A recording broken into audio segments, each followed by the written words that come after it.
right, Shalom. Shalom. First, I'd like to give all praises, honor, and glory to Yahweh, Ba'ashem, Yahweh Shai. Double honors to venerable elders and apostles of Great Millstone who rule well. Peace and blessings to the house of David, which are the elect.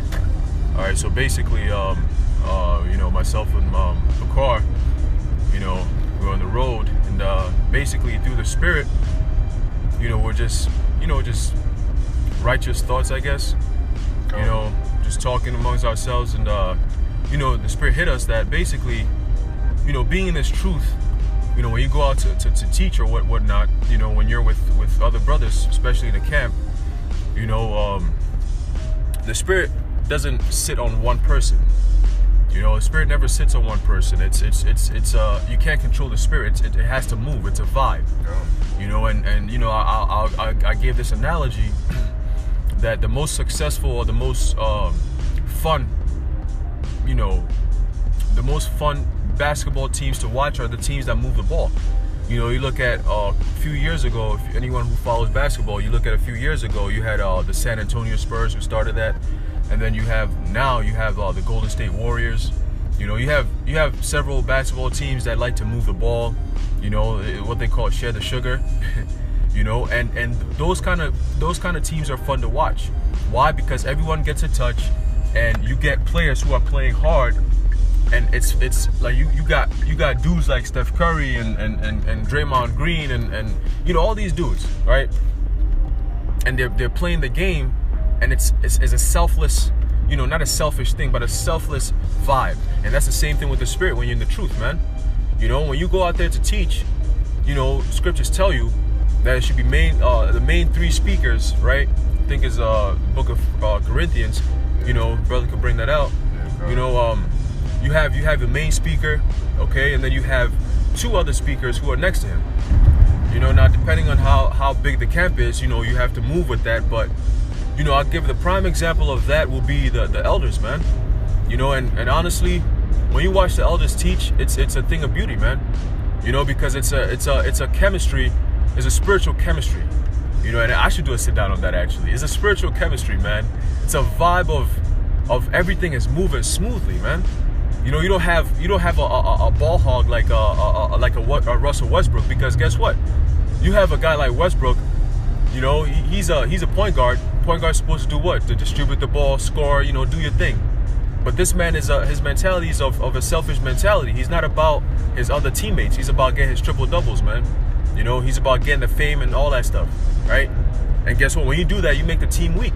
God, really, if you're the point guard and all you're doing is ball, me, guess what? When you run out of gas, the team is not going to be successful. Exactly. Because everything is you. You're not distributing it, right? And you're not allowing the ball, all right, or the Spirit to flow. All right. Therefore, you're going to run out of gas. And it's just gonna be a silence. It's gonna be a silence. You're gonna have that moment of you cold. You're not gonna be hot because you're not the whole time. You're isolated. You're not getting a touch. You're not getting assist. You're not getting the ball. So the whole time you're just like, all right, I'm gonna just stand here and just chill. I'm gonna do this. I'm gonna do that. You're not getting involved. What are you really doing? Now, you got brothers who have to hold. You hold signs. You read. You hold posts, whatnot. You're involved at the same time. But the main speakers, it has to flow. God, because you got to keep in mind that there'll be times when you have a player in a position that's ready to score. God. All right, and that's when the Spirit hits them. All right, and the Spirit wants something to come out, but through them. God. And so being that the point guard got a dish or assist, dash the ball to them. God. All right, so they can make that point. Doesn't mean that they're gonna automatically become the point guard. No, they're just gonna make that point for that moment. God. Because that's just how the Spirit wants to go. The Spirit flows. The Spirit is calling to play for that brother to make that basket, because every brother's different in this truth, right? Now we're different, but we're all on one accord, right? No brother is the same in the truth. You don't have identical brothers. It doesn't work like that. Every spirit is different. So sometimes there might be topics, or sometimes you might have somebody who comes up to listen, or somebody who might have questions, and maybe the speaker might not be conversant enough, or might not be able to, right, in terms of like whatever the person is talking about, you might not be able to express yourself as well as the next brother. So then guess what? The Spirit is going to hit the next brother, you know, to take care of that business. And then, you know, bring it right back. You know, you got it, brother, you know, just to edify.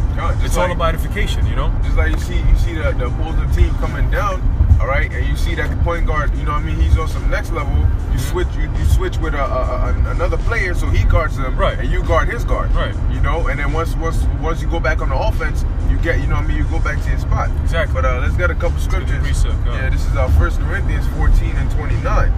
Let the prophets speak 2 or 3, and let the other judge. If anything be revealed to another that sitteth by, let the first hold his peace. Yeah, because at that point, the Spirit is now on the other who's standing by.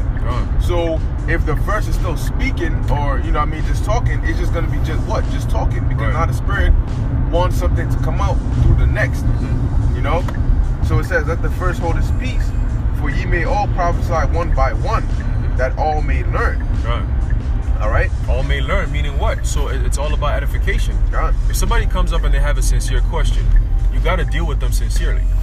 You know, you can't just say, oh, he's an Edomite. Oh, you're a scoffer. No.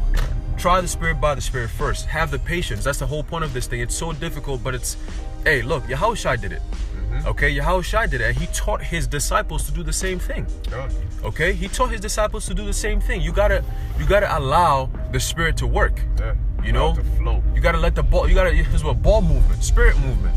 All right, the chemistry. That's right. And once you do that, guess what? You're edifying. Everyone is chipping in. Everyone is building. It's not one person, or no.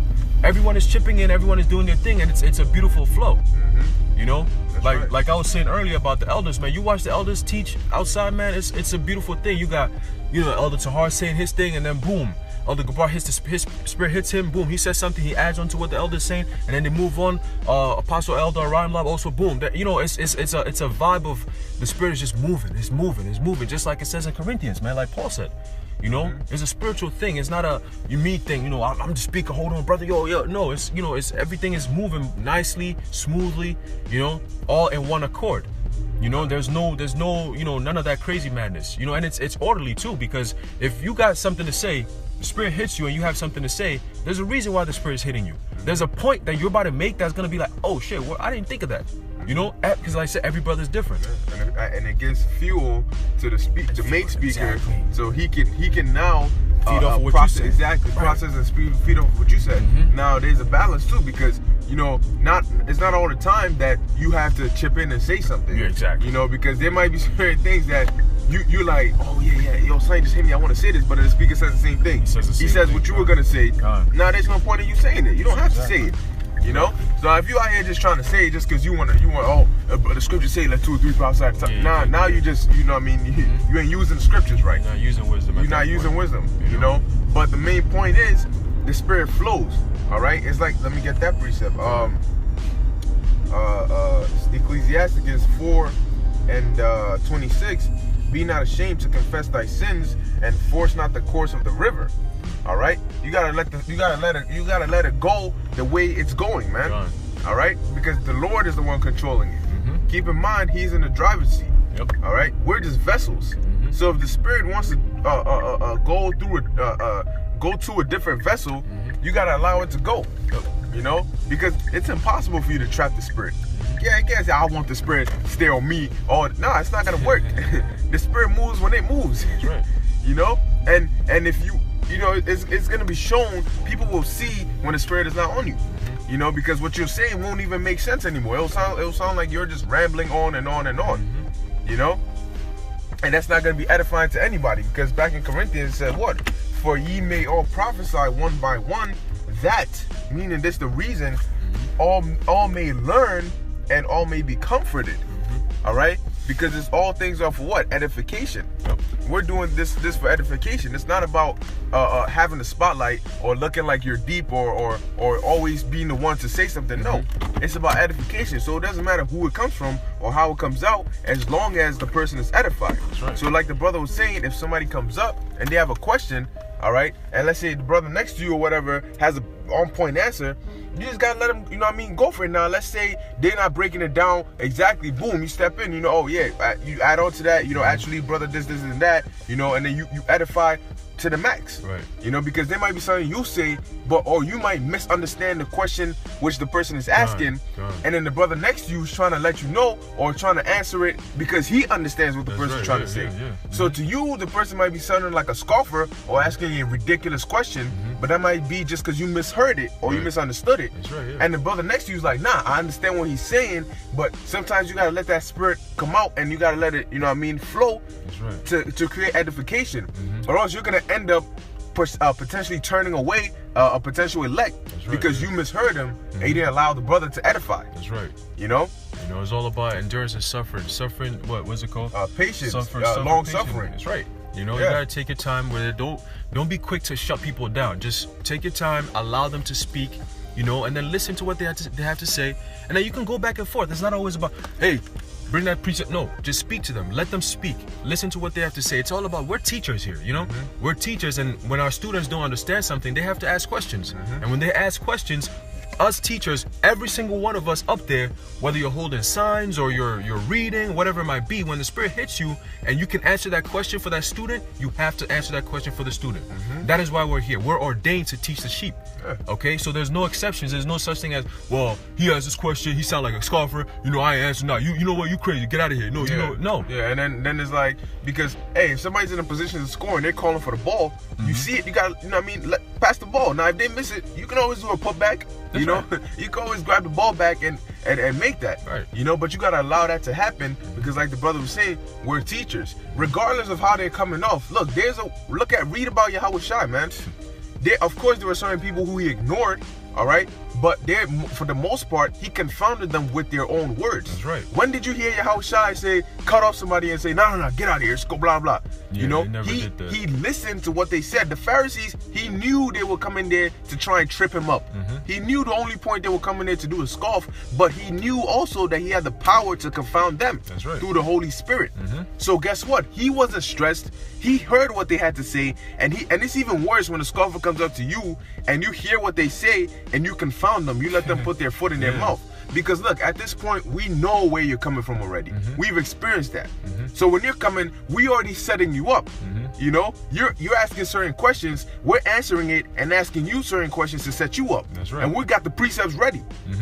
So the minute you step into that trap, boom, you get hit. Now you making yourself seem stupid. That's right. Because if you're yelling and we're just having a yell, you can't tell who the fool is. We both look like fools. Somebody, the scoffer is trying to speak, and then you're read over him, blah blah blah. It's just chaos. That's too much. That's chaotic. You gotta calm down. You gotta relax. Let them do what they gotta do. If you have to take 2 minutes so they could just rant on and on, let them do 2 minutes of ranting. When they're done, you ask them, what's your question?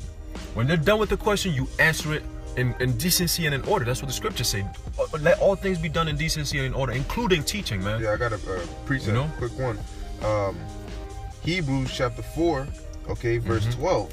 For the word of the Most High is quick and powerful and sharper than any two-edged sword. That's right. All right. Now, this doesn't mean, they just straight up just yell it over them. No, it means that what's being said, because if they can't hear you because they're yelling and you're yelling, then the effect of the word is not going to be really till its full effect. There's no edification in there. It's not. They're not going to be cut because they can't hear what you're saying. You have to cut them with the scriptures. Don't worry about what they're saying. Worry about the word itself. It's powerful enough to destroy them.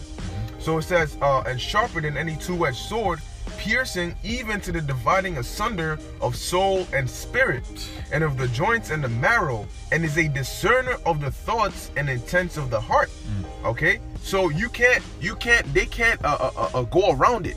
Yeah. And they'll just look stupid. They'll make themselves look stupid. You just got to remain calm and cut them, just like Yahweh Shai did. He cut them all the time with simple logic, with scriptures. They asked him a question. He ended up making sure that he didn't even have to answer the question. Because he knew how to drag it and take it into his ball field. Take it into his area where he can deal with them.